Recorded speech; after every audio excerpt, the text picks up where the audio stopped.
西元1979年，释迦牟尼圆寂后的2535年，北半球寒冷的初春。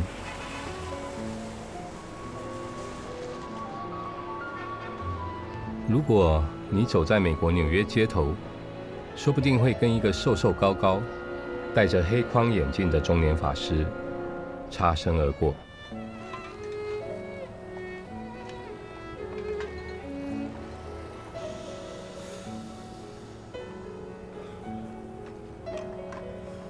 他叫做圣严。那一阵子他居无定所，有时候吃不饱饭，经常在街头流浪。或许有人会觉得，这是他这一生最没有尊严的时刻。Hey man, could you spare a bagel? Well, okay.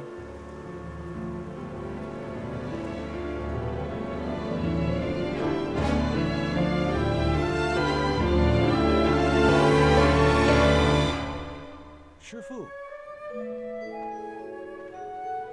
Hot coffee. 那时候，陪伴在圣严法师身边的 Thank you. 是他在美国的第一位剃度弟子 Paul， 法名叫做国忍。Let's go to the park. Another picture of me as a monk. You know, somehow we must have had enough money on hand to generally, you know, have something just to fill our stomachs, you know, bagels and things like that, you know. But I never felt like, oh my God, what are we doing, you know? I never felt like that at all. Yeah, he always, his look always maintained very well, you know. Oh, his self-esteem, never a problem. That's never a problem for Shifu. "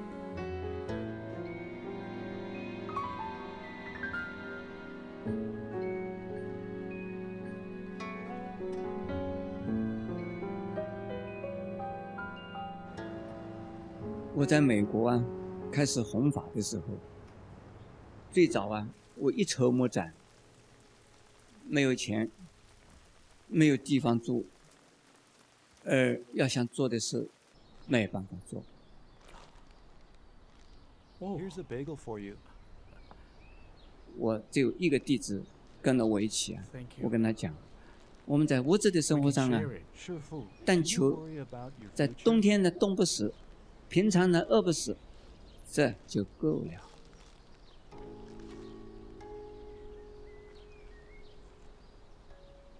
这就是出家人嘛，是修行。 No, I don't. For me, place is not so important. What we need is people. Good people. 过去种种因缘已经渐渐散去，此刻，他正在迎接新的因缘到来。他因此说自己非常快乐，是风雪中的行脚声。He was, you know, very thin, right? Shoulder, big, like black glasses. He really looked like a scholar bookworm, you know, who just spent all his time, you know, studying books and forgetting to eat, right? So, you know, he to me, he sure didn't look like a Chan Shi, you know. He sure didn't look like a Chan master, right? 一个不像禅师的禅师，这是什么样的出家人？他自己说过：“我要做好什么样的和尚呢？基本的戒律应该要受持，但是我并未想要成为一位大律师。基本的佛法要知道，但我并没有想要成为一位大法师。基本的禅修方法要懂得，但我并没有想要成为一位大禅师。我并没有这些宏大的目标。”只是尽心尽力做好出家人的本分，我始终保持着这样的态度。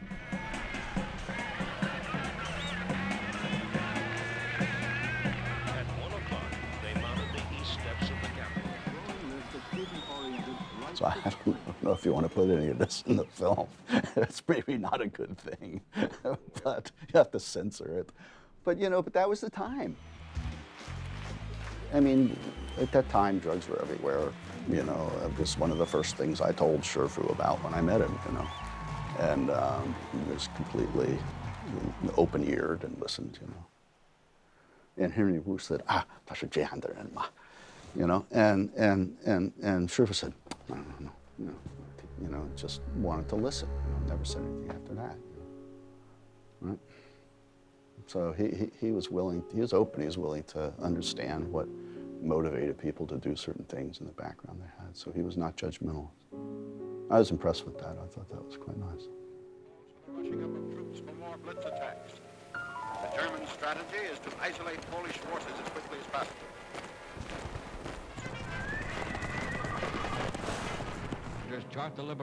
那段时期，正是全世界在100年来的动荡之后，终于安定下来，重建人类心性的年代。在美国，2次大战之后出生的婴儿潮时代，经历反越战以及摇滚乐的狂飙。从1970年代开始，追求安定身心的方法。东方的佛经对他们来说就跟天书一样，反倒是不立文字的禅修，却可以跨越种族语言。于是，他就随顺这个因缘，开始了最早的禅坐教学。他应用在台湾闭关以及在日本学习的经验，整理出一套方法。1977年5月，他第一次主持禅期，一共7个学生参加，其中6个西方人。我们大家在一起做了整整7天的梦，我们一块儿做了7天的梦，这个梦今天呢做完了。我们在这个梦中有进来的人，有出去的人，有的人哭，有的人笑，有眼泪，有血液，有的挨打，有的挨骂，有时候悲伤，有时候喜欢。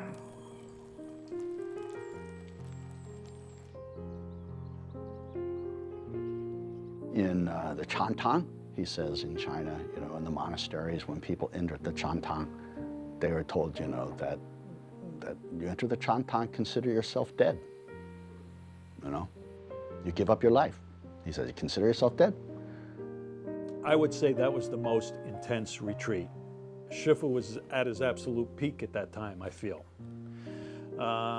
He was very intense, and the whole room was charged with energy. He sat with us every session, and one person would carry Shangban during sessions, and if you were tired,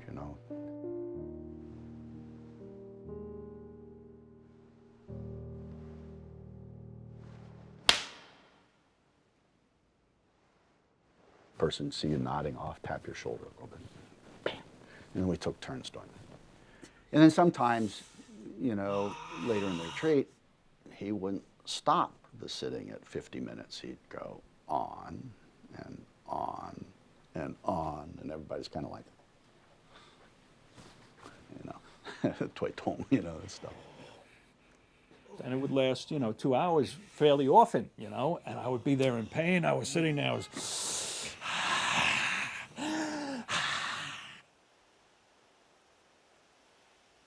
我并没有把我的血液注射到你们身上去，可是我的energy 到在了你们身上。不管你们得到了多少东西，或者是没有得到的东西，我们的关系就是这个样子。One of the things that was most impressive was that, of course, in addition to sitting with everybody, Shifu at one point told me that he would never sleep if anybody else was still awake in the Chantang. So that means, as tired as he was, he would always be awake and available. 现在在这个时候我确确实实的像一个生了孩子的一个妇人。我看到我的孩子生起来了，我满心的欢喜，欢喜的流眼泪。那一次禅期顺利结束了。结束之后，他全身虚脱无力，像是生了一场大病。在此之前，他以思想文字来弘法；在此之后，他将因为禅法而展开一条对人乃至对人间的改造路径。他的弟子将会遍及各界精英领袖与市井贩夫走卒。他因此被选为400年来对台湾最具影响力的50位人士之一，也将成为世界宗教领袖。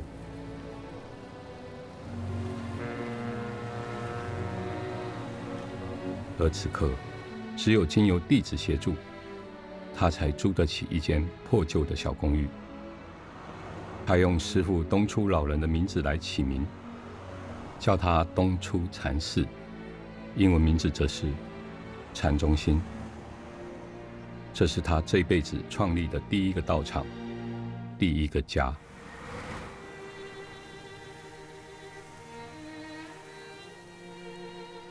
后来我们租了一个地方，同时我们用打字印出了一份小小的小刊物。那就有一位大的长者居士啊，写一封信给我，他说：“圣严法师，我恭喜你，你总算已经开始了，这是最难走出来的一步，总算是走出来了。”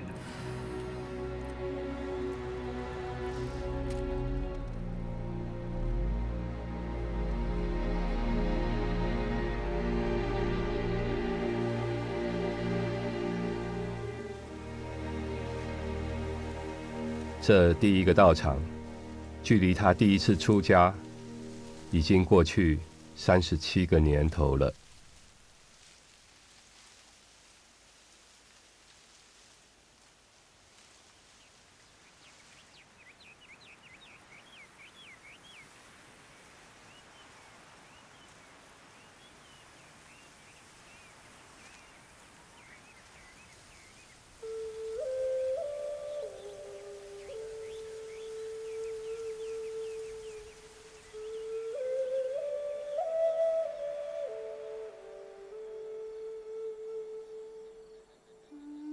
当我呢做小和尚的时候，做梦的时候，我不是个和尚，我是在家人。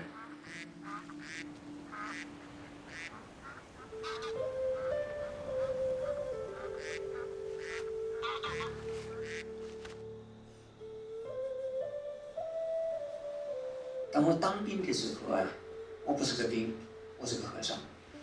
也就是说，我心中啊常常想要回到我出家的那个道场去。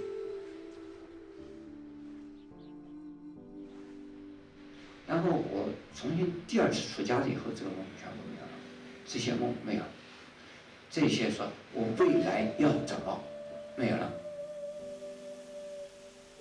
我只是想把和尚做好。他从小体弱多病，却早早就立定了这一生的志向，也就是做好一个和尚。这该是多么率真的心性！我从小就开始发愿心，我说佛教这么好，可是误解的人这么多，知道的人这么少，那我想我要把我知道的好的佛教传播给所有的人，分享给所有的人。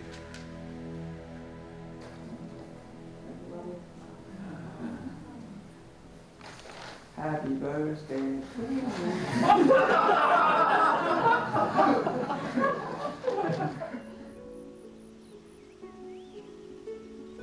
维摩诘经说：“直心是道场，无虚假故。”这个怀抱率真的和尚，他所修行的道场不只是纽约的街头，也不只是威尔斯的草原，更是那个波涛汹涌、充满事故的20世纪。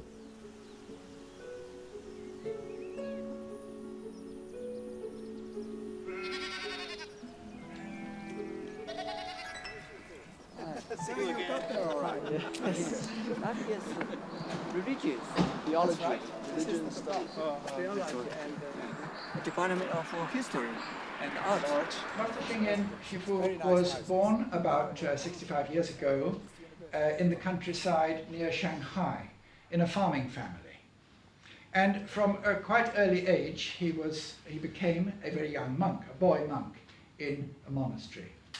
Now, if you remember the history of China in the 30s, it was a very difficult time with the Japanese invasions and the wars.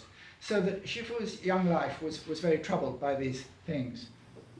谢谢，今天呢有机会到布里斯托大学来做一个演讲。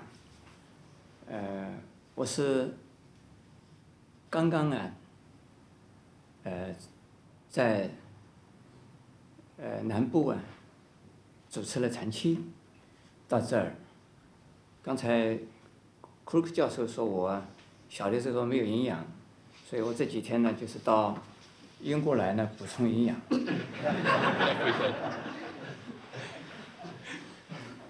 does the speaker see when he looks at his audience? 我看到的就是我的听众很用心的在听。So does he see suffering beings then? Is that what he sees? 那是不是意思说， Beings in samsara. 师父所看到的就是在受苦难的众生，在轮回中众生？可以这么讲啊，要不然我不需要在弘扬佛法，教人家打坐，教人家减少痛苦。Yes, it can be said like that, because otherwise there will be no need for Shifu to go to different places to spread the Dharma, to teach people to sit meditation, to alleviate suffering.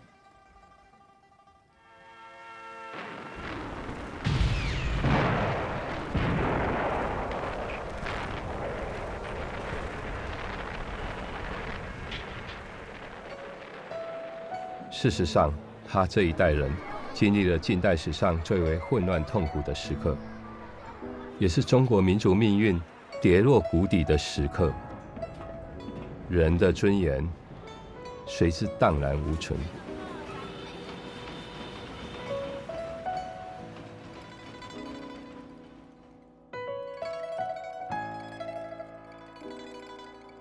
然而，这个当时才20岁的年轻人所经历的尊严沦丧，还不仅止于此。他更目睹了自己信仰的奄奄一息。中国在明末以后，佛教渐渐的被政治的力量驱逐到又到山林里面去了，而被高级的知识分子所击死。那么一般的人呢，把它当成这个所谓神佛满天飞神鬼不分，就变成了民间信仰。于是，在他第一次出家的民国时期，他的信仰化身为寺院赚钱的法门，为上家诵经、做法会，是老百姓对出家人的普遍印象。他回忆道：“我们需要这个工作。如果每天我们有一处要做金忏，我们就有足够的钱吃饭。为了保持竞争力，我们必须降价，以及扩大服务的地区。我们赶跑横冲直撞，穿梭在都市的狭窄街道中，每天要跑上40公里的路。有些生意好的法师，每天要赶6、7场法事，他们甚至用海洛因来提神。”这是他亲身经历的信仰尊严的崩塌。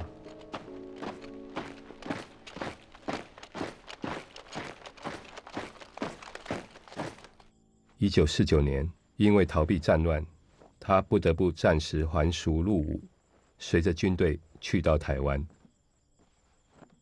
这段时间呢，我非常的难过，看到我们台湾的佛教还是非常的衰微，有些知识分子信的佛教还不敢说自己是佛教徒，这高层次的社会人士多半都是信基督教的，认为信的佛教的一定是非常迷信的，这无知识的人来信的。那我就想到，啊，这个佛教真是人才太少啊。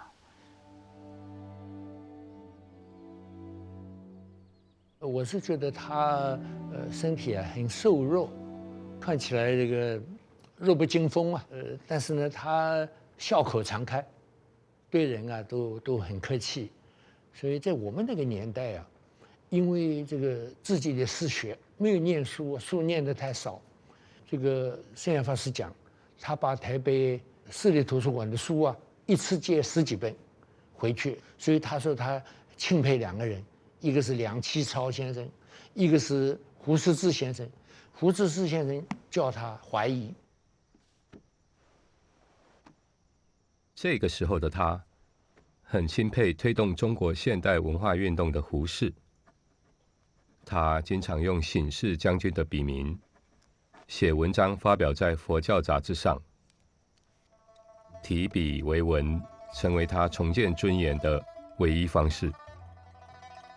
历史告诉我们，中国佛教的成长发展仅仅只有6朝而到隋唐之间500年的黄金时代。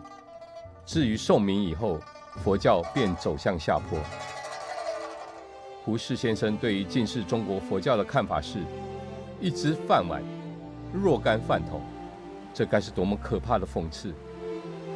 笔者无意学着胡适先生骂人的口气讽刺胡适先生。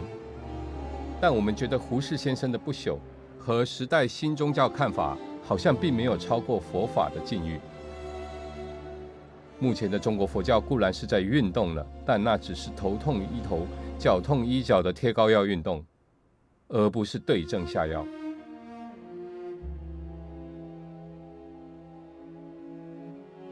他下笔炮火四射，锋芒毕露，让他在佛教界声名鹊起，甚至引人侧目。但是比起做而言，他更想要的是起而行。为了给自己的初心一个货真价实的展现，他决定再次出家。但当时两岸之间战云密布，一个低阶军官想要提前退伍并且出家，谈何容易啊！一直到他遇见林元长老。这天晚上，他睡不着觉，忍不住起身向同房的林元长老倾诉自己心中的各种疑惑与烦恼。我还能再当和尚吗？能不能顺利退伍？能不能再度出家？学习什么法门？我应该做什么样的和尚？如何利益众生？等等等等。晚忧吗？林元长老只是要他继续发问，没有给任何答案。无量无尽的法门，我该选哪来这么多问题？放下！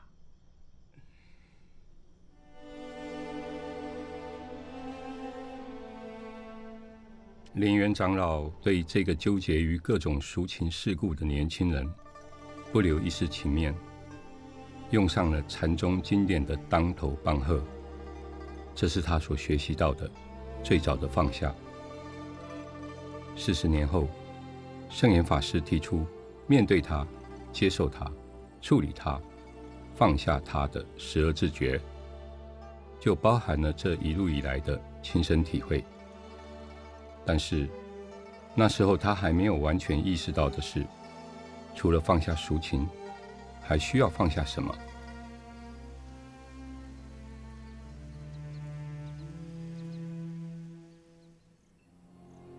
1959年底，东楚老人收他为徒，隔年初为他剃度，根据禅宗的传承，赐给法号慧空，法名圣严。从此以后，他就不再叫做张宝康或是张采薇，而叫做释圣严。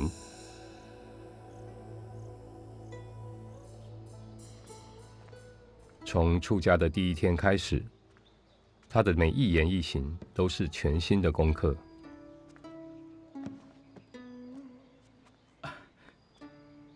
圣严啊，师父，你的书多，师父看。你还是搬到大房间，好好用功。是，师傅。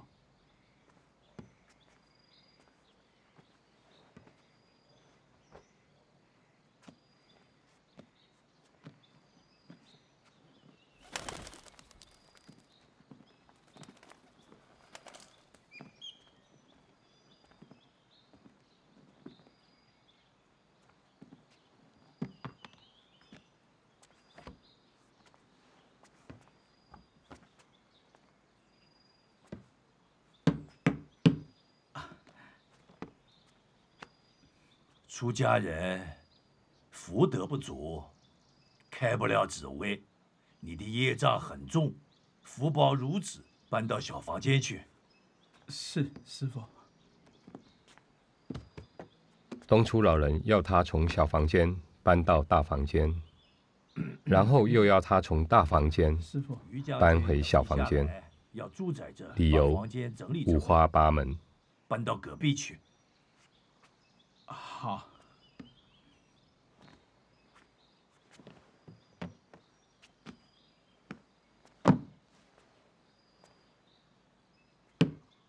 圣严啊，师傅，我们出家不是来享福，在小房间。在来来回回搬了5趟之后，不要在这圣严法师忍不住向师父抗议。但是东初老人面对徒弟的心烦意乱，没有让步，一会儿搬这，反而调侃他。我实在不想。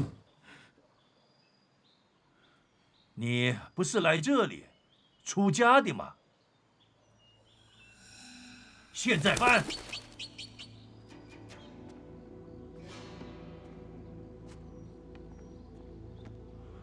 这是他第2次出家，师父给予超乎常情的磨练，甚至派他出差，却只给单程的车票钱。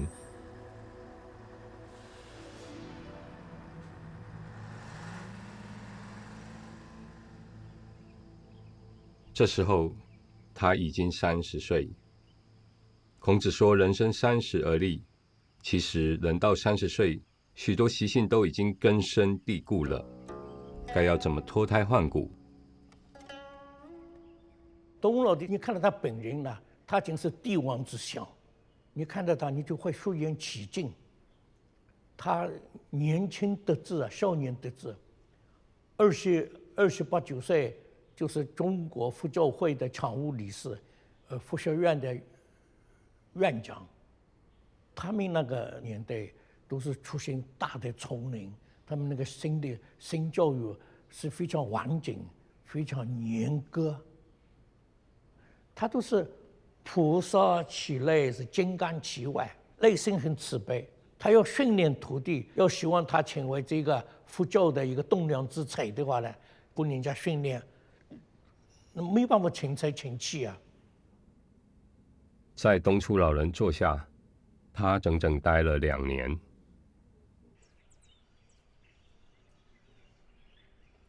在一开始，东初老人就告诉他：3分师徒，7分道友，你已不是小孩子了，一切均由自己做主。也说，对得起三宝是小事，对得起自己才是大事。1961年，他决定离开师父，到400公里外的山中去自我锻炼。他写了一封信给东初老人，说道：在此求戒期满，即将祈求恩师暂于给架头，以便闭关进修，并其读通大藏，必对此一出家因缘有所交代。于今去志已决，故其不必免留。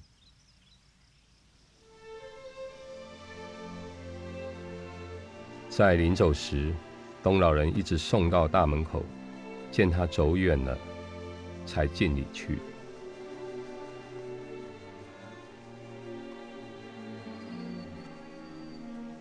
这使他想起了第1次出家时的情景。1943年，因为战乱与贫穷，父母接受了邻居的建议，把13岁的他送到狼山广教寺去出家。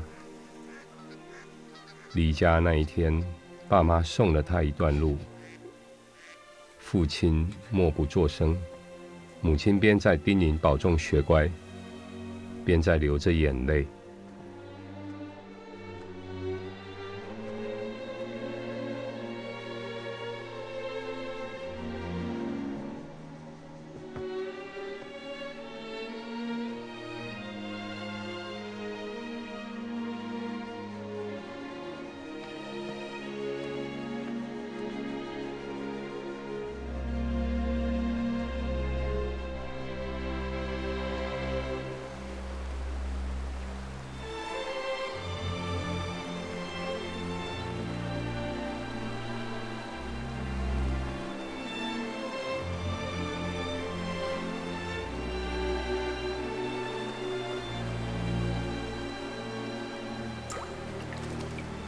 圣严法师给自己做了闭关10年的准备，写了这么几条提醒。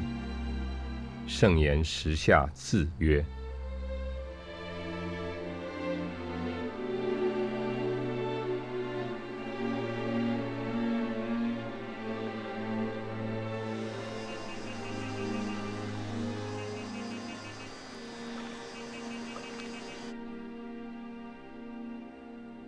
在山中斗室，他静坐研读藏经，发表文章，并且出版了包括正信的佛教、戒律学纲要等等，后来影响许多人的书籍。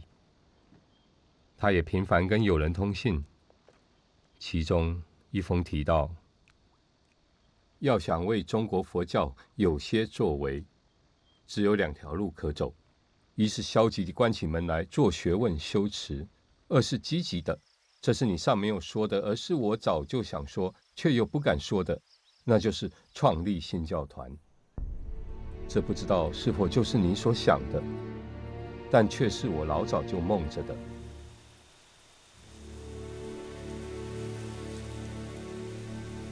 对他们来说，一个由青年法师所构成的新世代僧团是改革的关键。1965年，圣严法师跟净海、印海、真华3位同辈法师各自在佛前刺血结盟。他在日记中写着：今天我以登坛受戒时的心情，在佛前做了2小时的祈愿，刺了血，签了名，迎接法师的入谋，并为我们的理想而祝祷。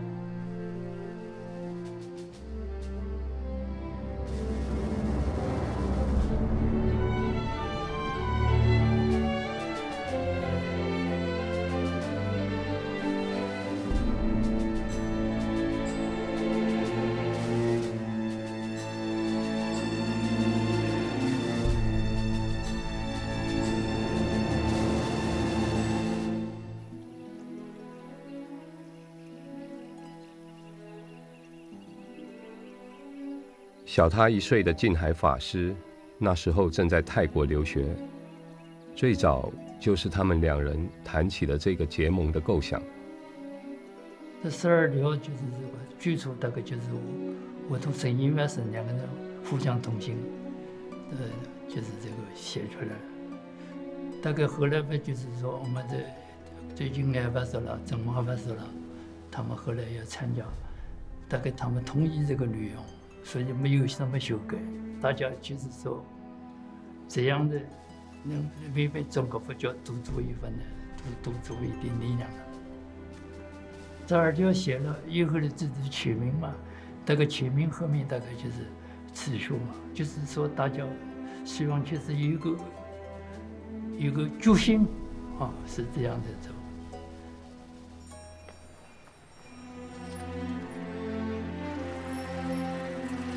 面对重重困局，这些青年法师不能不有所行动。但是当时处于戒严时期，刺血结盟这种行为很容易被解读为非法组织而入罪。为教界所尊敬的印顺长老，在听说他们结盟的消息后，亲自出马来到官房，跟他长谈。2位法师，应顺长老告诉圣严法师，佛教迫切需要改革，但是许多事只能做，不能说。教界前辈南亭长老也曾经劝诫他，批评是没有用的，只有自己站起来才有用。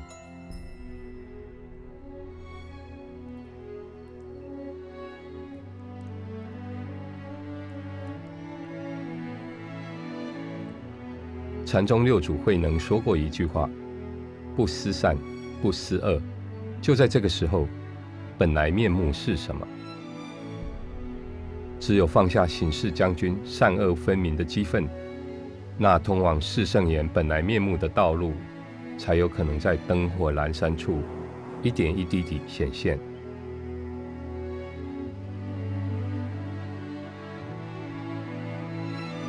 曾经有位居士问他，近代中国佛教有4位大师：印光、弘一、虚云、太虚。他究竟是要学哪一位，走哪一条路？有一天傍晚，我的父亲跟我2个人在一条河边的小路上经过，有一群鸭子正好在这个河边的岸上结果呢，一群鸭子全部下了河，从河的这一边呢游到河的那边去。那我的父亲呢就看那个鸭子在河里面游的时候，他就给我讲了，他说：“孩子啊，你看到吗？大鸭游出来的路是大的路，小鸭游出来的路是小路。不管是游的大路，游的小路，都是自己游出来的路。”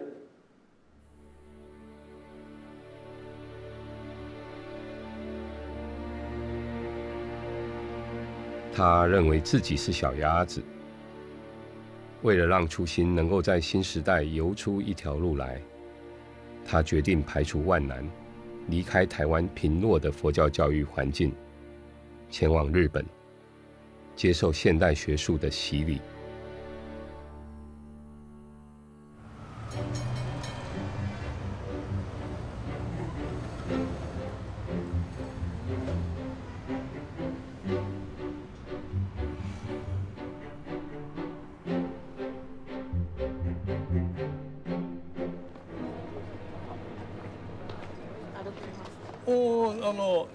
3分この坂の上がりきたところですから。こ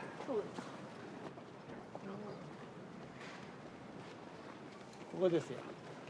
在这里。でここが共同のトイレでね、こっち側に流しがあって、入り口はここ。すぐにね図書館にも行けますし、勉強やってて、そしてあそこにたくさん本を入れましたから、少し床が沈んでるんじゃないですかね。在那时候，今天繁华的台北东区还只是一片稻田。圣严法师第一次搭飞机远行，来到那个曾经在战争中让中国人尊严扫地的国度，再度成为异鄉人。そうすると聖嚴法師は、仏教を学びたいという意欲がですね、もう体全体からにじみ出ているような方でした。聖護の師は単に学問として収めていたのではなくて、今後訪れるであろう、国際的ないろいろな問題を含めて台湾仏教がどのように発展していくべきなのかということも視野にあったのではないかと思います。我在读悟师学位的时候，我的房间呢，我住的地方是非常小的，生活是非常艰苦的，有时候每天只吃一餐了，有时候呢，这个带2片面包，早上也没有吃，中午就吃2块面包，晚上回来很晚的时候就不吃了。因为在台湾呢，大家怕我还俗，而且议论着我还俗。当你要往上爬的时候，人家怕你爬上去，踩你2脚；当你还没爬上头，爬出来以前呢，就怕你爬出来。所以在这种情形下呢，我受到了很多的从台湾呢，这个给我的一些这个回谤啊，一些谣言呐。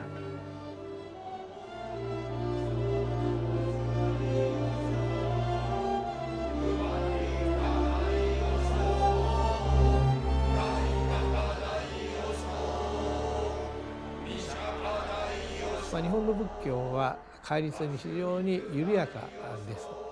で、中国の仏教はそのインドからずっと伝統的な戒律を守ってきております。で、その話にも話が及んでまいりました。それは5つの戒律、これは絶対守んなきゃいけないというふうに言ってました。それはその5戒5つの戒律ですから、殺生はしない、盗まない、そのよこしまなことはしない、嘘や悪口は言わない、それからその覚醒剤やお酒などには手を出さない、これは確実に行ってはいけないことで、そういう点は強く言いました。一片杂音当中，即便是东初老人，也担心圣严法师会对现实妥协。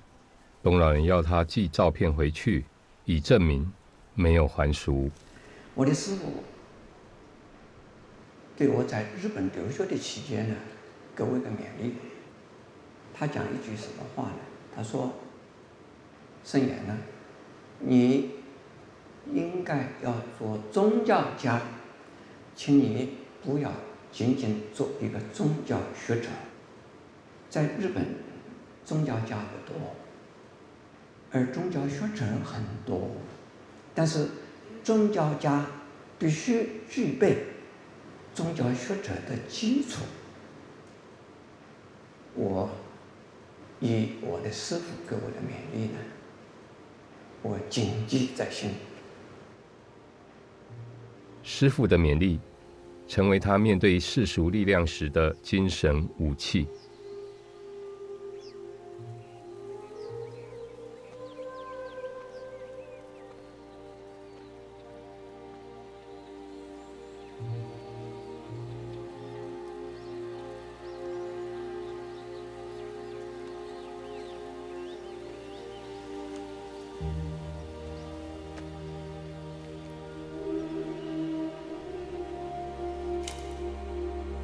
当他念完硕士，钱已经花完了，他也做好回台再度闭关的准备。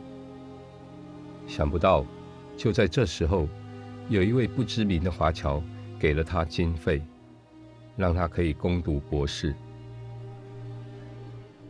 我要的最简单的生活费，以及呢我的学费，之外呢，我没有要任何更多的钱呢。一直到现在，这个谁给我这个钱呢？我相信是中国人，但是呢，到现在为止没有人承认，说是他给了我钱了。我想这是观世音菩萨送的啦。这是他出家以来难得的善缘。4年之后，华人佛教界诞生了有史以来第一位经由现代教育而获得博士学位的和尚。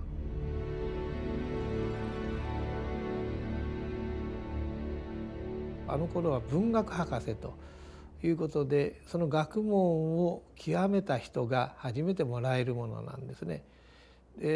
その まず異例な速さで、博士号を取られるんですね。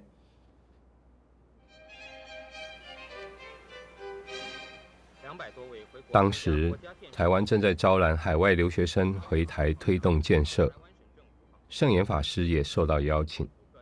跟政府高层以及青年才俊齐聚一堂，对一般人来说，这应该是光宗耀祖的荣誉。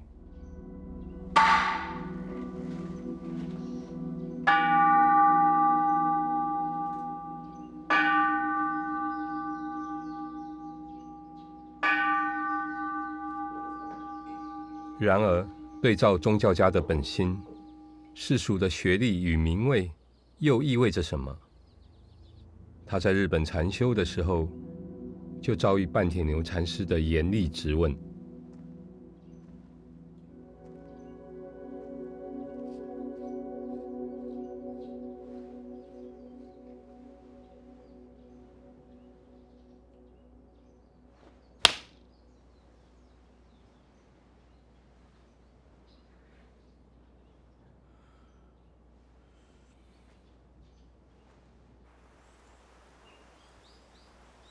出家した者がこの上学位なんぞもらってどうするのだ。そんなことじゃからあんたは叩かれにはならんのじゃ。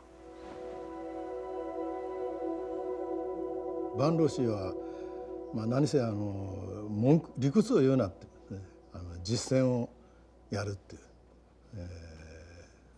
文句なく働く、徹底働けって、それが教策で、何か悪いことしたってんじゃなくて、本当にその人が理屈の取れるような指導の仕方ですね。だからよく話せば分かるっていうか、今そうでないですか。話したらそれ何倍もなってそれに対して理屈で返ってきますですね。だから外国人に「なんでそんなことするんだ」ってよく言うですね。Why do you such a thing? って言うと Because first reason, second reason ってこう返ってきますからですね。もう叩いたが早い。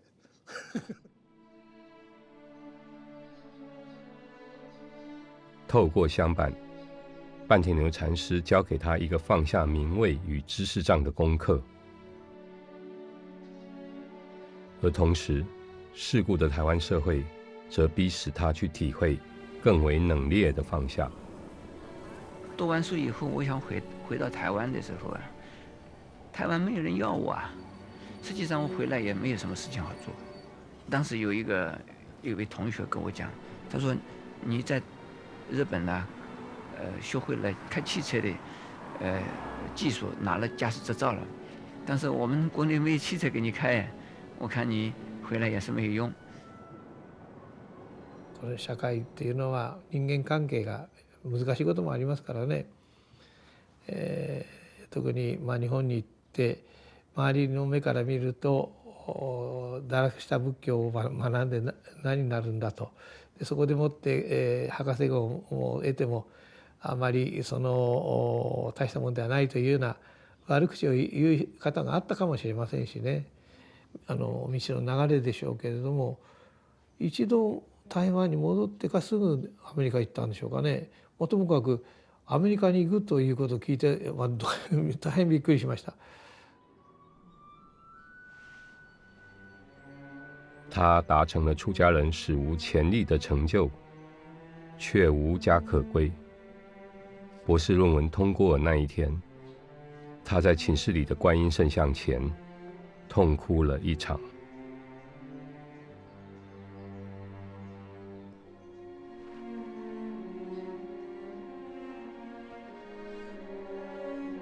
在这个时刻，他的眼泪既是百感交集，也是对过往层层因缘的感恩以及放下。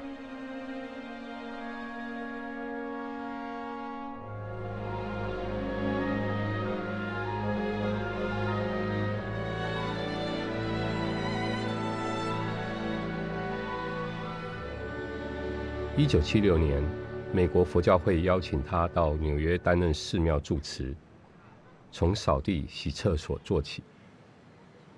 他已经年近50，面对各种遭遇，他没有批评，没有对抗，只是随顺因缘，越游越远，展开了一段奥德赛式的旅程。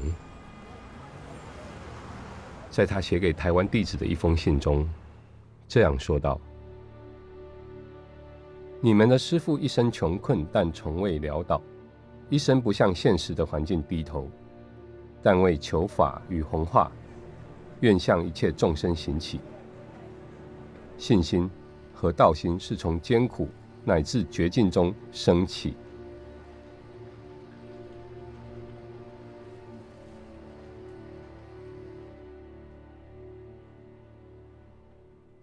圣严法师实际上呢，是我的最大的恩人。怎么讲？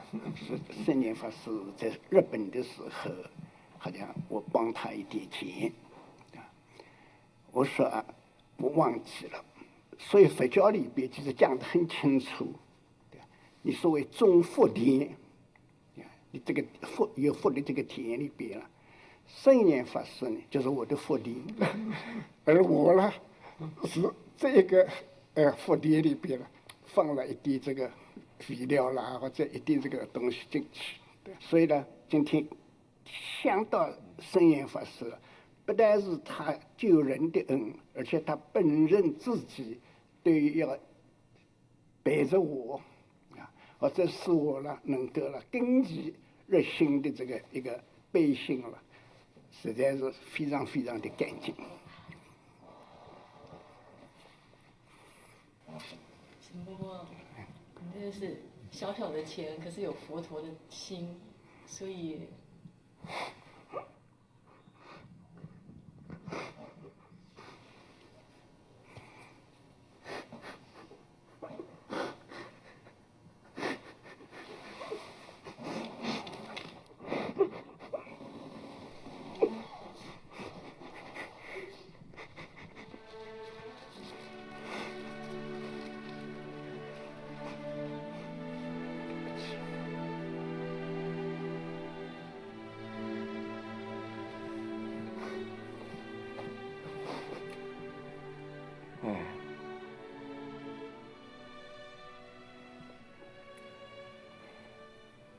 这个一生走过来呢，都是呢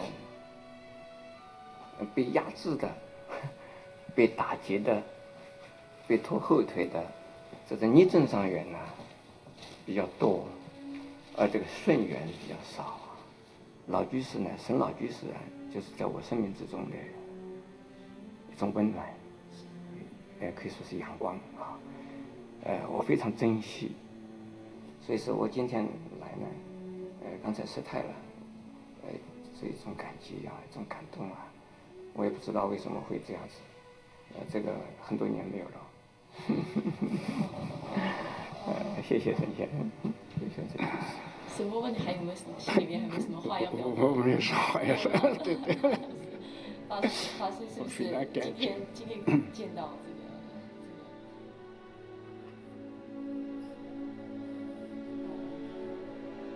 生命的目标需要有个大的方向，来作为自己的永恒的归宿。要把自己的所有都希望能够分享给其他的一切人，或者是一切众生。同时，继续的法愿呢，永远无止境的。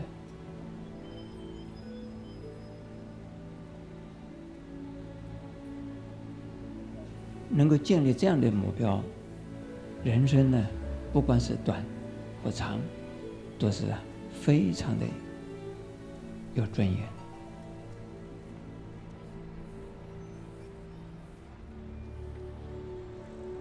他的旅程即将迈向下一个阶段，这时候却传来东初老人圆寂的消息。But he told me an interesting story. He said that the night that Dong Chu passed away, he was at Dajua Si and he couldn't sleep. Do you know this story? Because he kept rehearsing in his mind. His mind kept insisting it wanted to trace the lineage of Chan's succession, down to Dong Chu. And he couldn't, so this kept on repeating in his mind. And then he got the phone call from the nuns, that Dong Chu had passed away.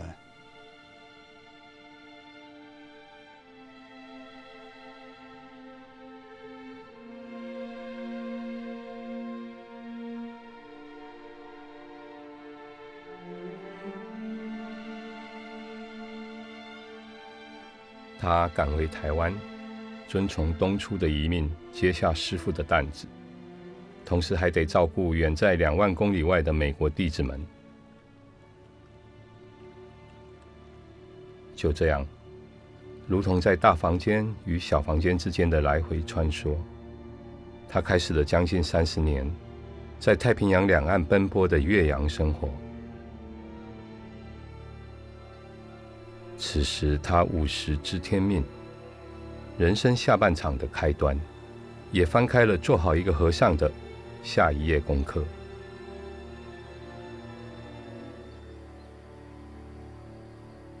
释迦牟尼佛最初的出家的5个弟子叫做5比丘，修行3个月之后啊，每一个弟子都已经开了悟啊，证得阿罗汉果。那释迦牟尼佛就跟他们讲了：你们现在要赶快要到人间去，赶快啊要到社会去啊，你们分开的、分别的到各处去啊，传播佛法去。所以在释迦牟尼佛的时候，出家人就是很忙的，不是很闲的。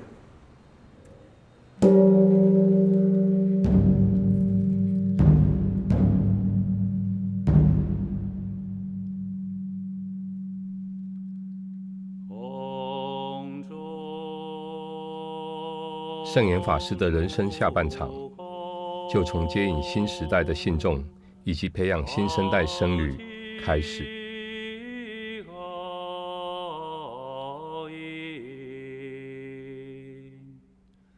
上车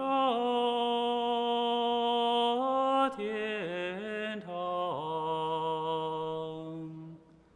下通民间。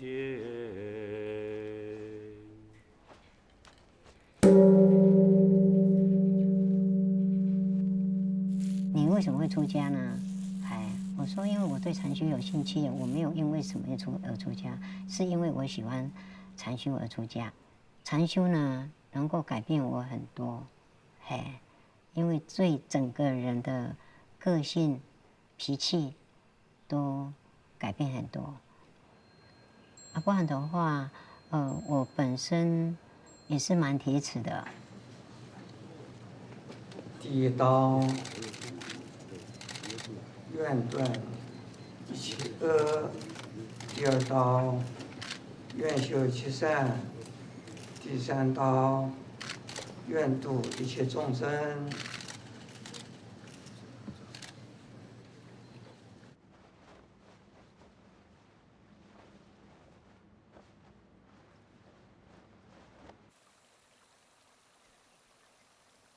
高中、大学的时候，那时候就是很迷武侠小说，所以就看了金庸的很多的武侠小说。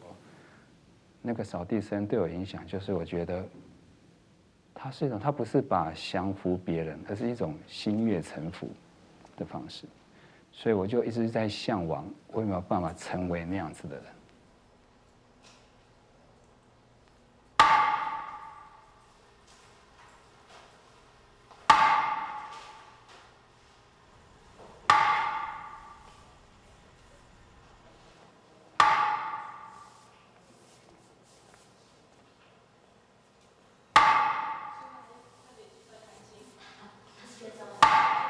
东初老人留下来的佛教文化馆以及农禅寺，是圣严法师在台湾耕耘道业的起跑点。他把美国禅修教学的经验带回来给台湾的战后婴儿潮世代。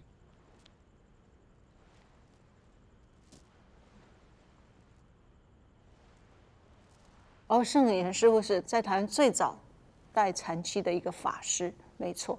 对，师父那时候主要 focus 就是建议年轻人、大学生啊，很年轻的人来学佛、来修行、来了解佛理。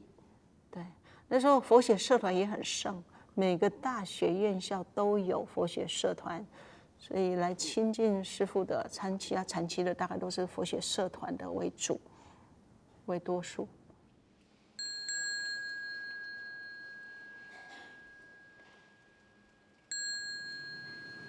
我们练习到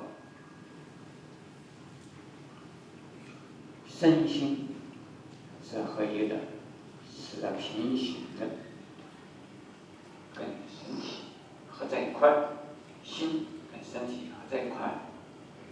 手在哪，脚在哪，手在做什么，脚在做什么。现在我们脚在动。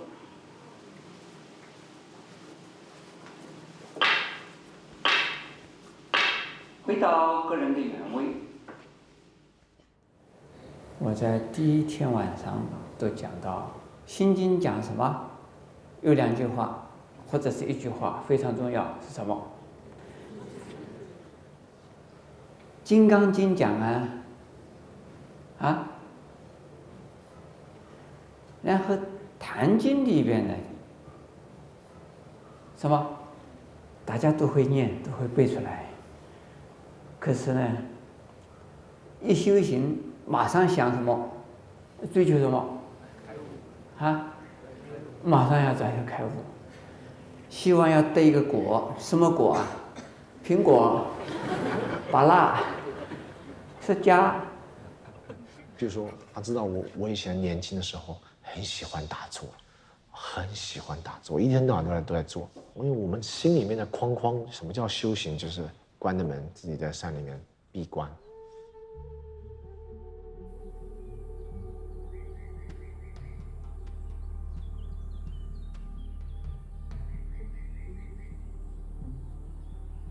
现在我有一个问题，不知道能不能问师傅。什么问题？说师傅说心平气和，可是要很用力，好像一直问，是一种猛的这种逼炸。我好像用猛的一直问下去可以，可是我晓得什么意思，叫说心平气和的。而要很用力。心平气和的意思，就是不急躁，但是很努力，欢喜的，很轻松的。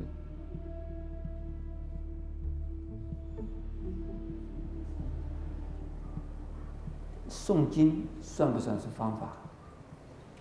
算不算？念佛算不算？拜佛算不算？持咒呢？睡觉算不算？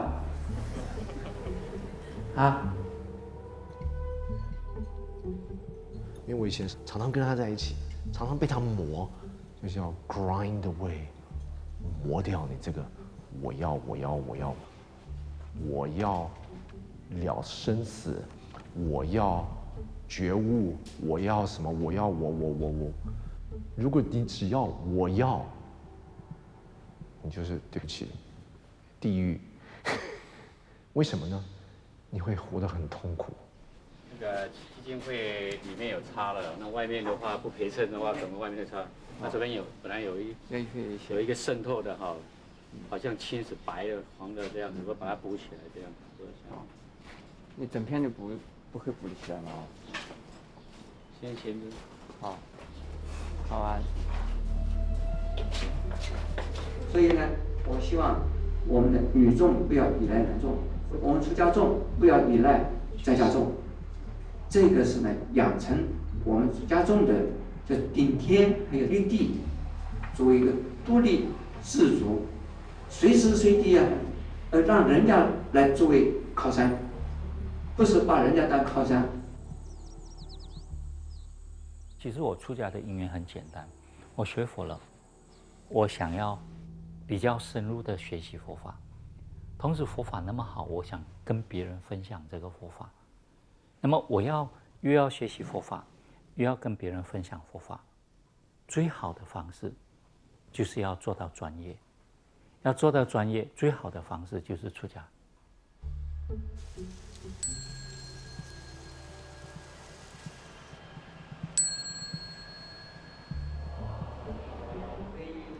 就这样过了10年时间，来求法的信众越来越多，铁皮房舍越盖越多，但是危机却陡然降临。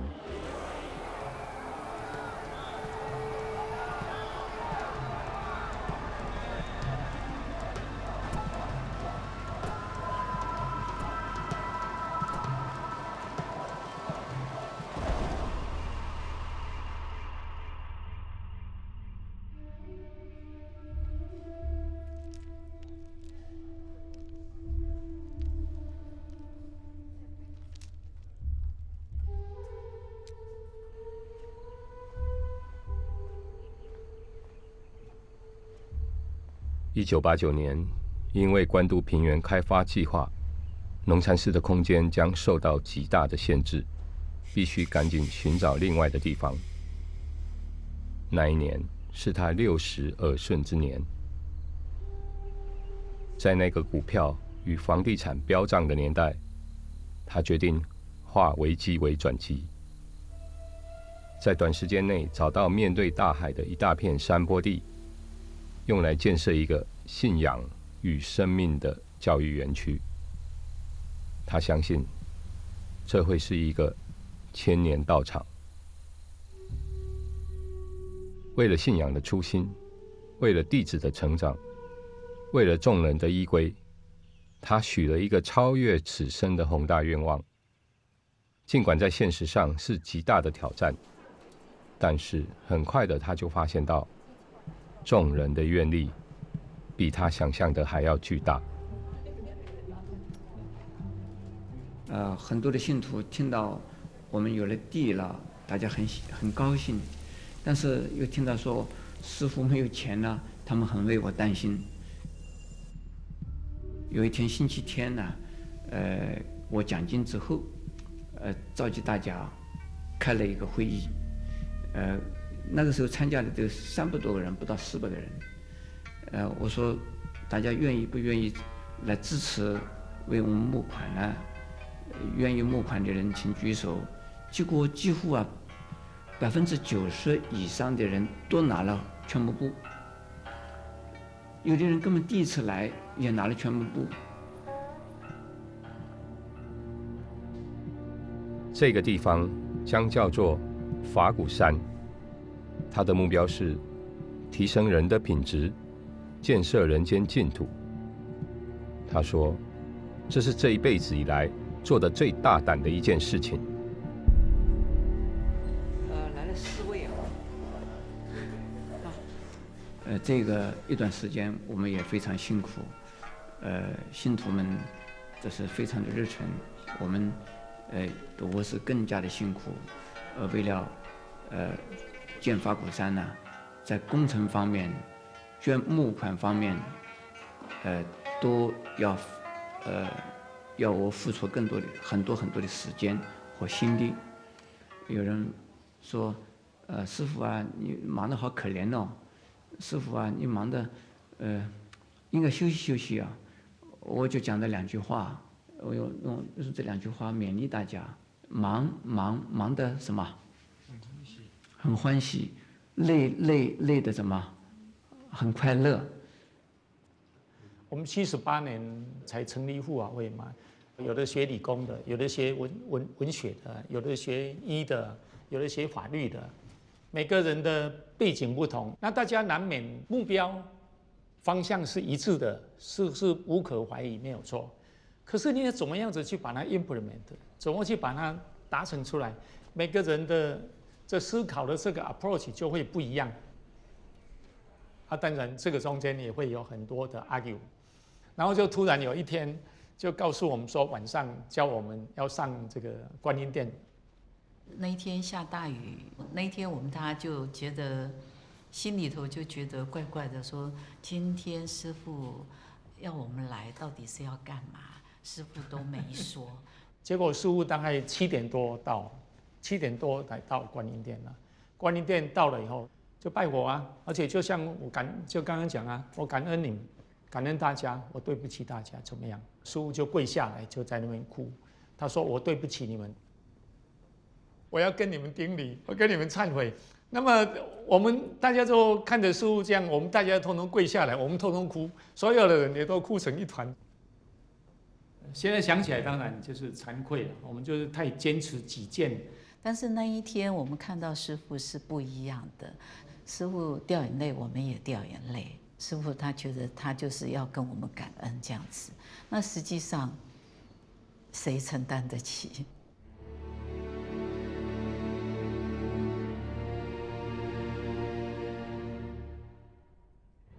曾经在他还是孑然一身的时候，灵源法师要他放下红尘，东初老人要他放下习性，印顺长老要他放下批判，半田牛禅师要他放下名位。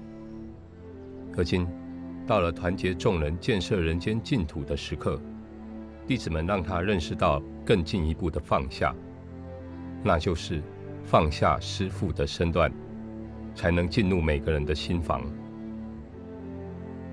那个晚上就是教导我们对所有一切人的那种宽容、包容，不要说光老是以自我做中心嘛。我想这个对我们来讲就是一个非常震撼，具有震撼的效果，而且是书的一种身教。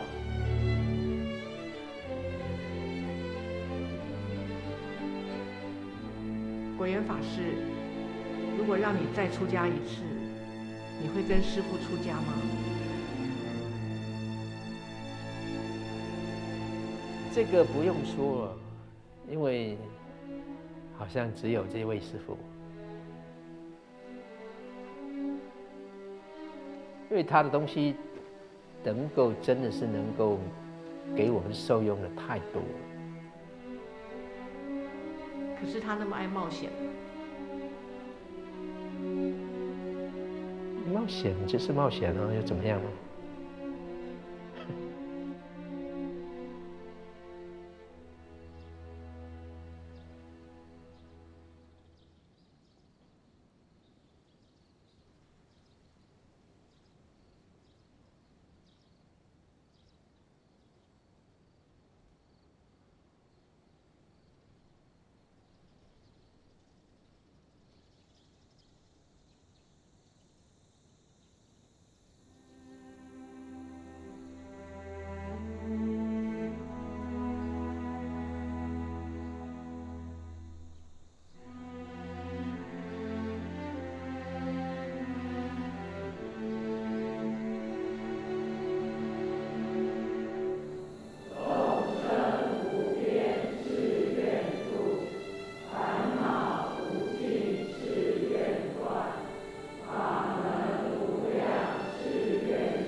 角落，这也象征了孤汪会谈有着超越两岸的意义。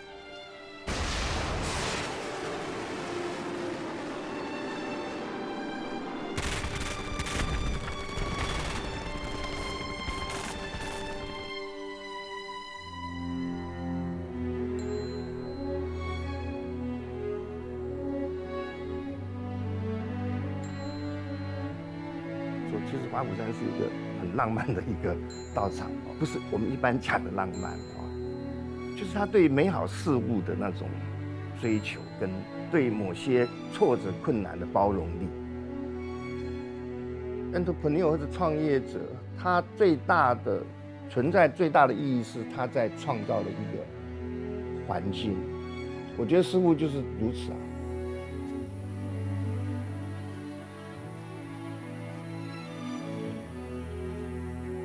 圣严法师心目中的人间净土，花了15年的时间，才从山林之间渐渐长起来。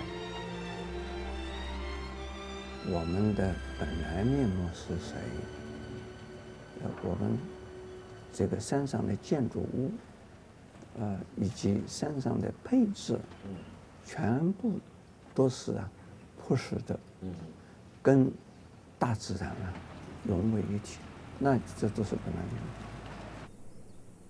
实际上生活就在本来面目中，我们的生命就在本来面目中，对，因此干干净净，这个就是本来面目，这是禅宗的精神。然后他们是一个叛逆者 troublemaker 跟 dreamer， 他们一直企图把一个方形的东西装到一个圆形的容器里头。我觉得他就是这样的一个人嘛，他师父就是这样的一个人嘛，就是我就是想要去改变世界。我觉得他一直到后来他会跟我这样子拍桌子的时候，你就知道他就是一个这样的人嘛。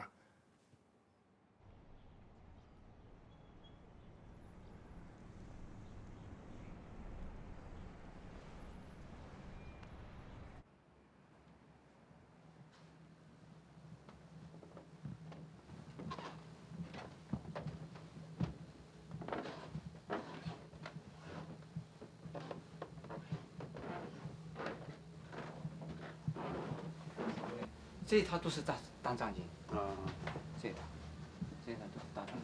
大藏经。那我睡觉睡在哪上面呢？这是 my bed， 这是 my bed。这 sometimes I don't need to sleep。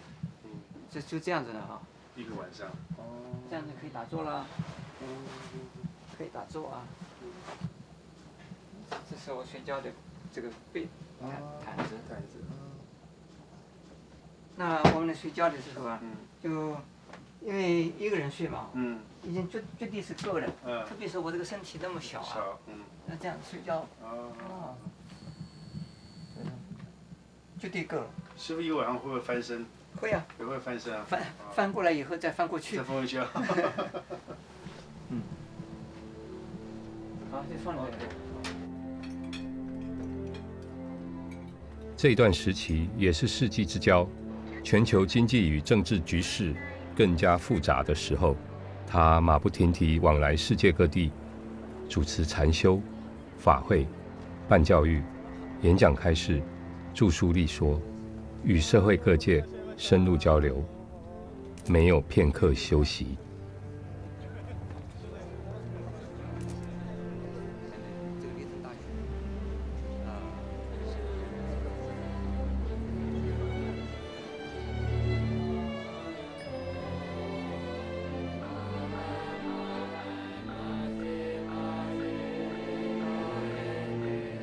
学者们呢，求取经验和智慧。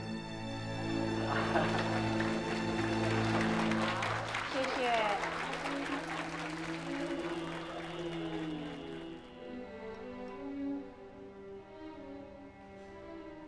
他心里很清楚，即便法鼓山建成了，也只是在汉传佛教复兴的道路上播下一颗力所能及的种子而已。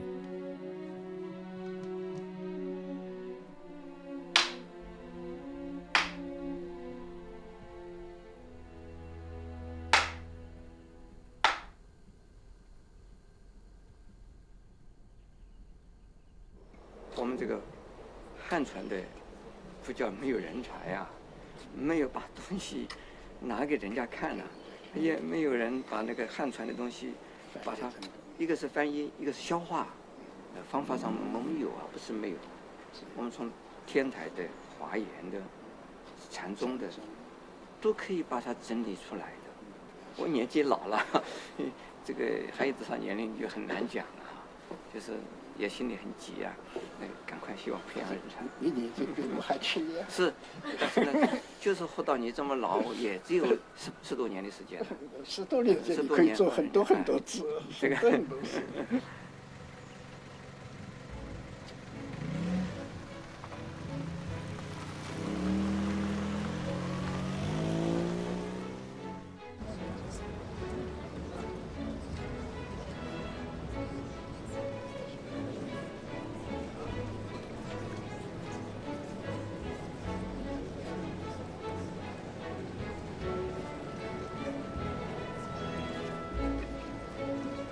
Religious practices and beliefs are among. I will now invite Most Venerable Master Shen Jin to Dharma. 因此，本人呢，要诚恳地建议，为了世界永久的和平，如果发现了我们所信的宗教的教义，或者是有不能宽容其他的族群之点呢，若有和促进世界和平抵触之处呢，都应该对这些教义啊做出新的诠释，因为任何一个健康的宗教都应该呢与其他的族群和平相处，就能够逐步的影响人类的世界永远的离开各种原因的战争。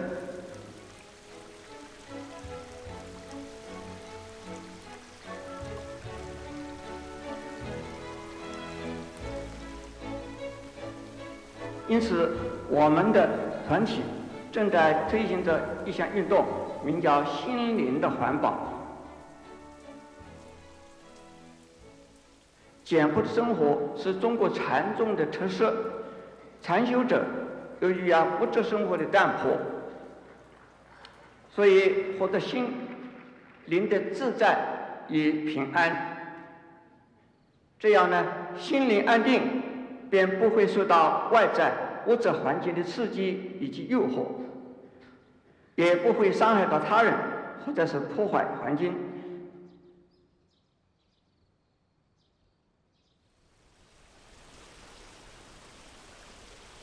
心生种种法生，心灭种种法灭。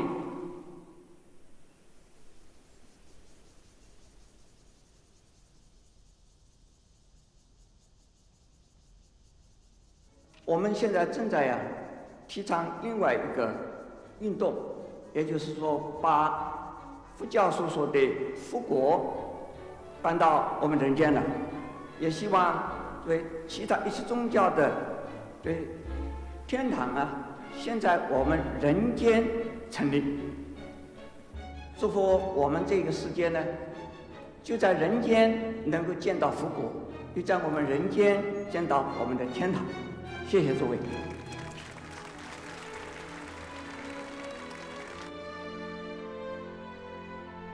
这是他对眼前的世界想说的心里话。他以一生的钻研与体会，跟所有的宗教家分享，希望彼此都能够放下对过往教义的执着，共同面对当下的人间。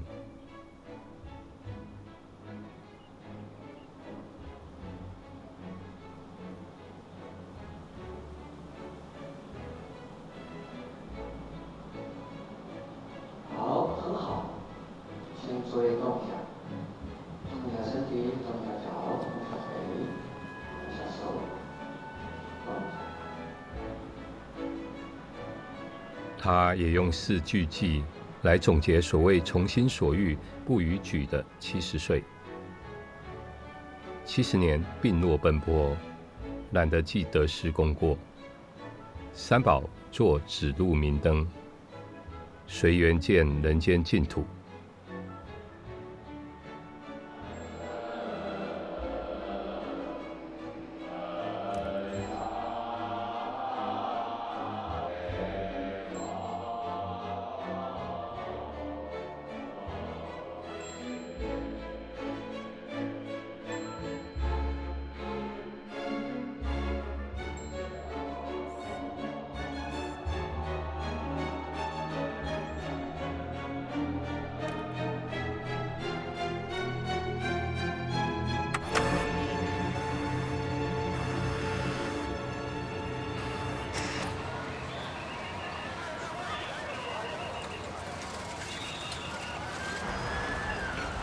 为了救火，消防人员奋不顾身地爬上了倒塌的屋体。地震的时候，师父很清楚，反而我们这些弟子还更愚痴，知道地震在动了，然后我们清楚起来做感觉一下，然后又继续睡，然后师父就起来就骂我们的，地震已经摇了那样子，你们还睡得着？就开始就叫我们赶快准备，他准备要去灾区去看那些灾民的。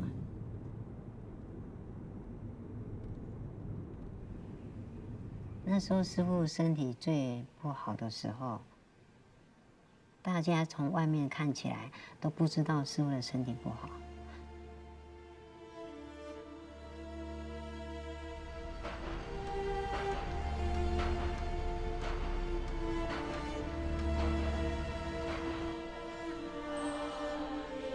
我只能用震撼来描述，因为我这一生没有看过一具一具的尸体，整个殡仪馆的地上有空位的地方，我们都看到。还有一个浮现的那个画面，就是我觉得有一个区域摆了很多牌位，那个牌位旁边就是很多的家属。那我觉得师父的方式，他没有太多的语言，然后有些家属他是会握着他的手有的人会给他念珠，轻轻的。他那合掌的过程，我感受到一个人是从内心的祝福，然后我相信这个是从他内在很深的一个修行的基础，然后那个力量我也感觉，其实对我都很强，因为我也很需要。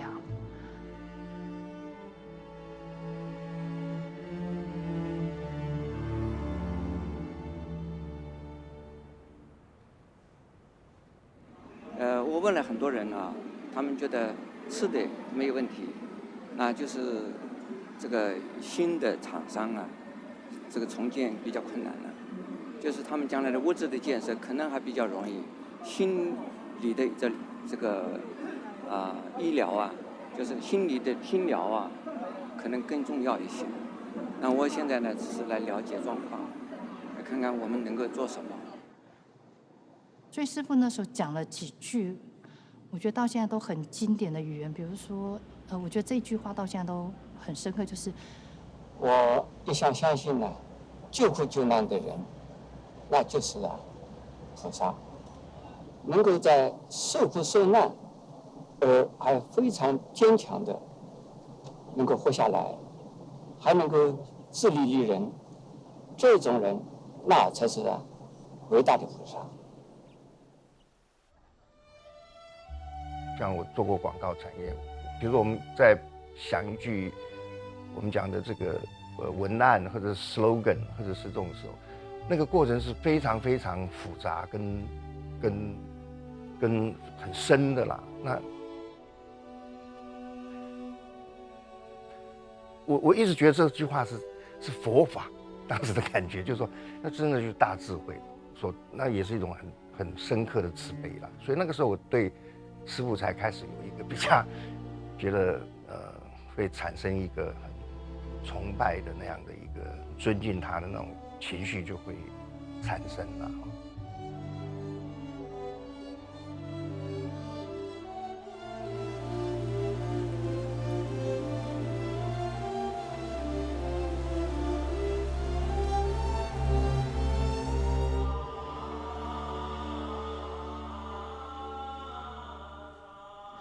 我觉得师父对于怎么让社会安定，他是很有使命感的。所以怎么样安定人心、安定社会、安定这个世界，然后怎么样让这个世界朝向和平的方向，我觉得是他一生的诉求。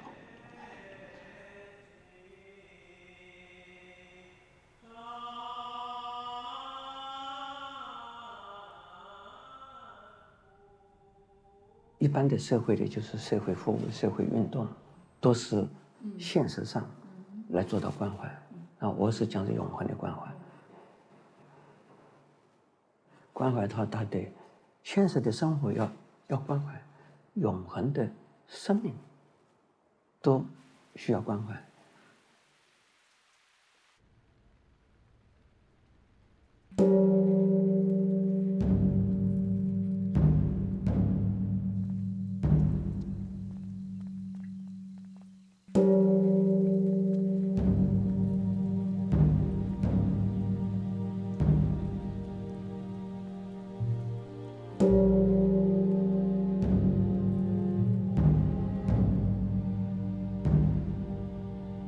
我个人呢，非常平凡，也很渺小，但是我出生的时代和环境呢，是非常的伟大，也非常的卓越。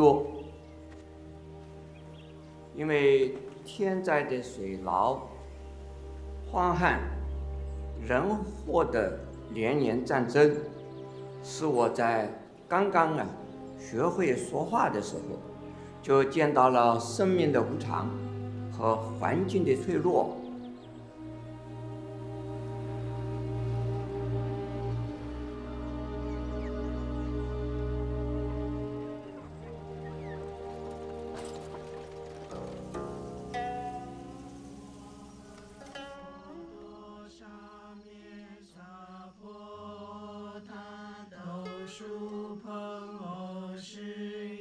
萨婆萨多南无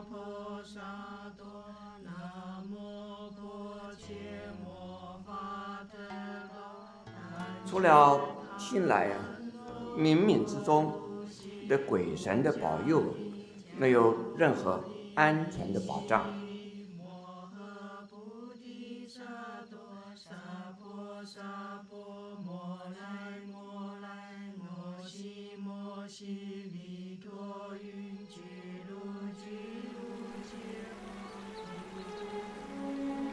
作为生灵涂炭、水深火热、尸横遍野、游离失所，这种形容词我不是要从书本上才看到，而是亲身经历过来。虽然我在童年和少年的时候素为初生之犊不畏虎，由于不懂事，当时并不觉得有什么可怕。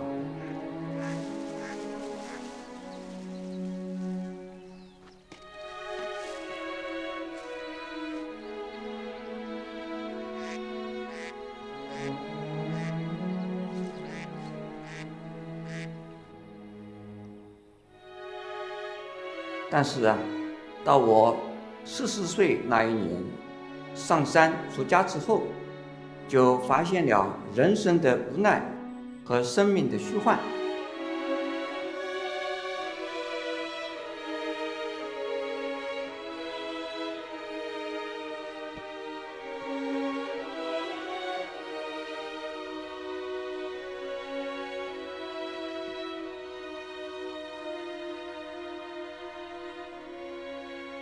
对于经历过的那一些景象，迄今有记忆如新，仿佛就是昨天才发生的事。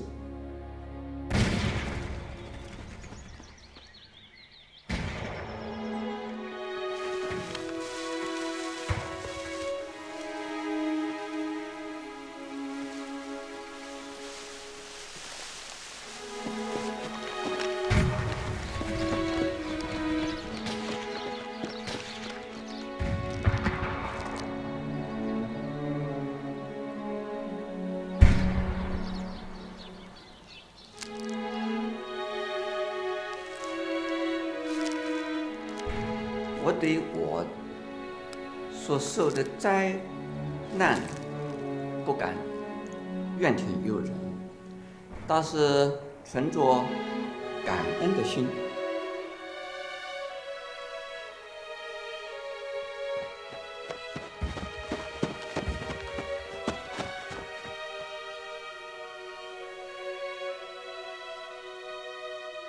那苦难就变成了我生命中的营养。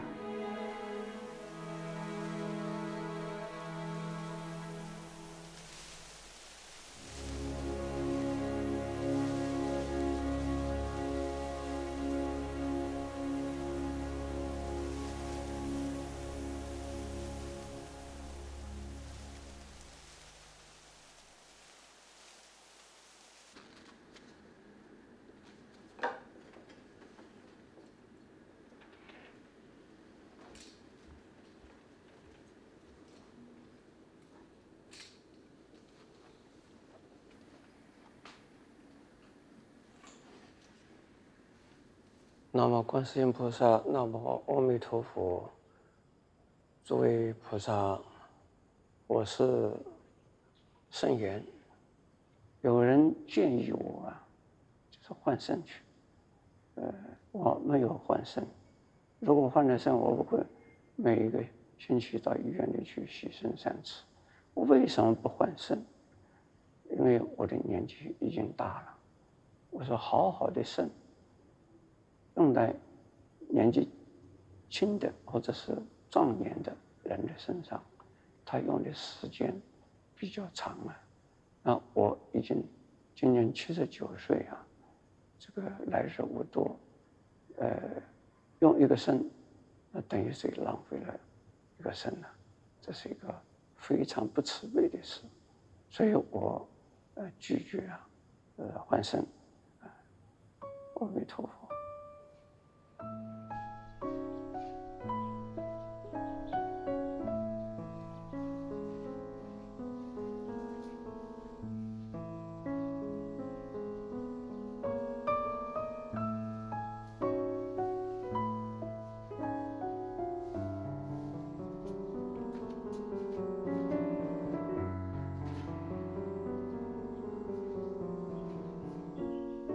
有僧圣言，自来相会。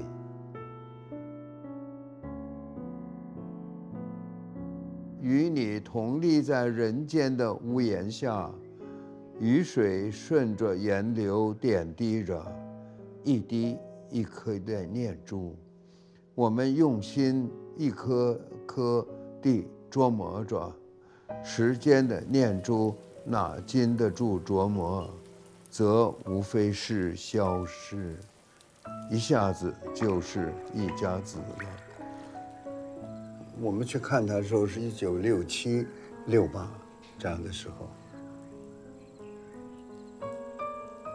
就站在廊檐的下面，那个雨水就下来了，一滴一滴的，就滴在我的肩膀上。那么有个幻觉，大概是在另外一个境界了啊，这个是说话什么的。那个时候20几岁，常常就是像做梦一样的啊。我就跟这个和尚，这个这么年轻的和尚啊，在一块儿，有这种感觉，不是在人世啊，而是在某一个其他的地方。真的在我的感情和艺术方面，佛教是我的宗教，就觉得里面很多的地方是很有诗意的。和宗教是跟生命直接有关系的。无常观有的时候我觉得是天性，我的天性就是这个把无常观当作一种美。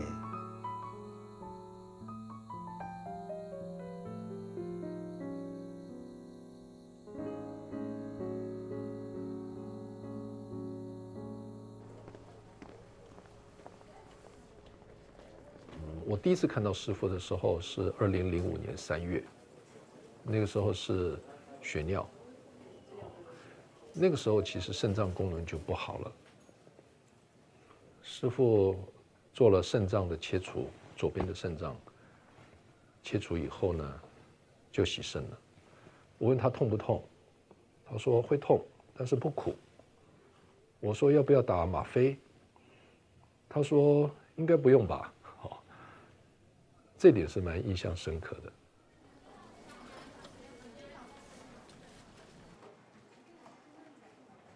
其实对于生死我相信师父一定有各种感受，但是实际上的经验还是我们多太多了，所以看透生死，我们看不透，我们看多而已。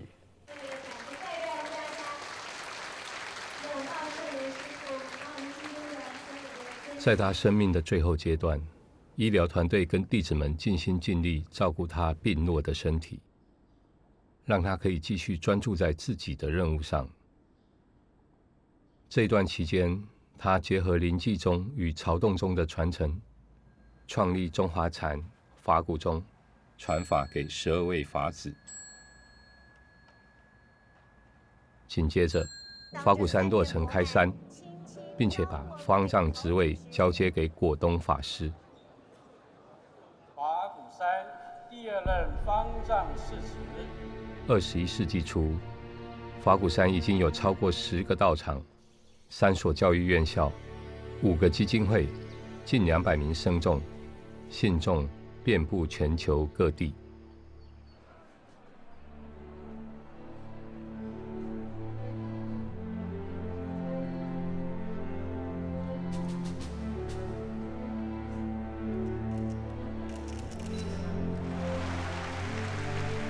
但是他没有停下求法的脚步。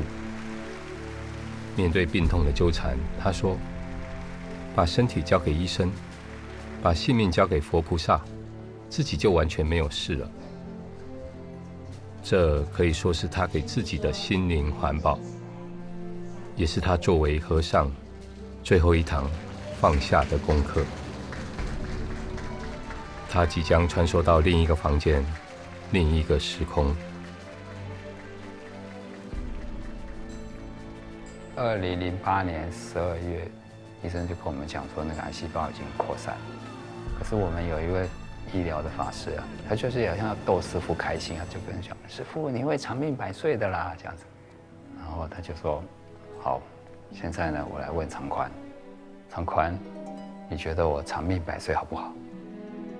其实我听到这句话的时候，当下我其实是不知道怎么回答的。好，师父走了一圈绕回来，他又说：“不行，长宽，我还是要问你，你回答我，师父长命100岁好不好？”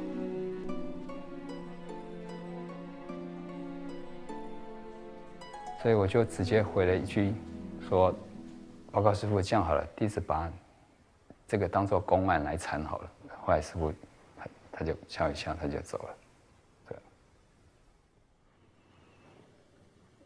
我还好，我觉得看不到师父的那种，觉得好像走到尽头的那一些不安、焦虑、彷徨，没有。我觉得他好像准备好。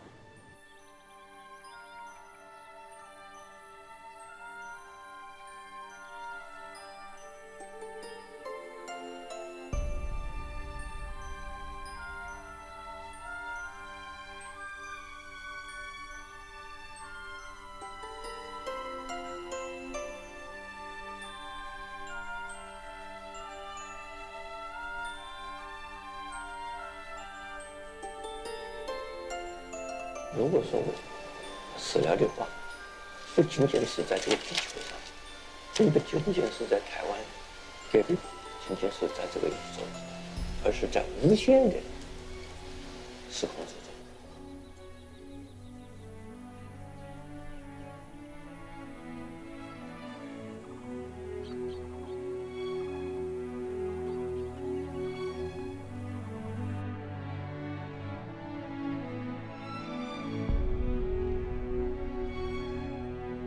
无限的时空之中有无限的众生，需要帮助，需要度。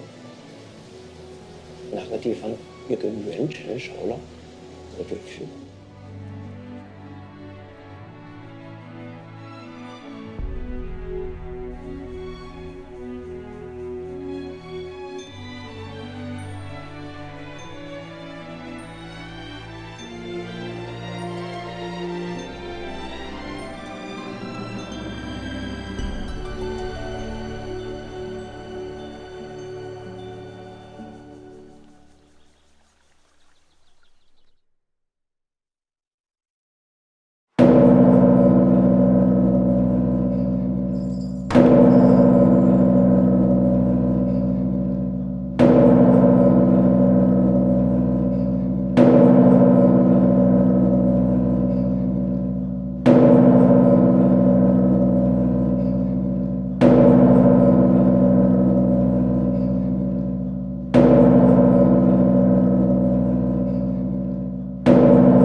私が今満の73になりましてね、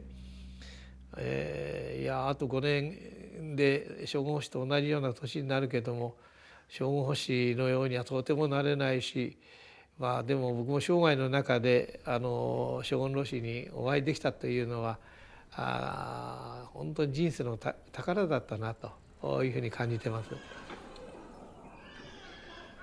懐かしいですね。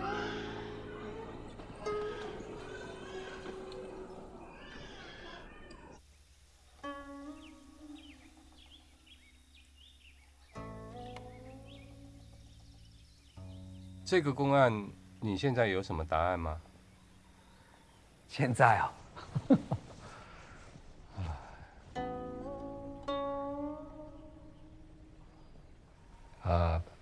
我记得师父圆寂之后，就是师父还在的时候，我有拍了一张照片。就是那张照片呢，是师父在玩那个小沙弥。我第一次跟僧团分享那张照片的时候呢，其实我知道大家都希望师父可以。我不再流浪了，我不愿做空间的歌者，宁愿是时间的时人。然而，我又是宇宙的游子。地球，你不须留我。这土地我一方来，将八方离去。